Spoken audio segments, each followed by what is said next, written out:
Alright, so here is a vintage York Champion Series unit. Pretty uncommon. There's the coil down there. I believe this may be a heat pump.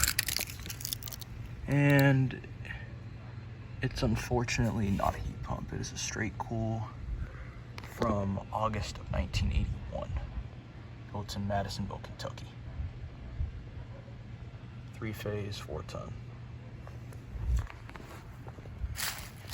It's the York emblem. It is actually still in service, it appears. It's not been running. This is a straight cool unit. It's a bunch of Friedrichs and stuff. Old Friedrich slid up there. But yeah, thought this was worth a video on. Thanks for watching.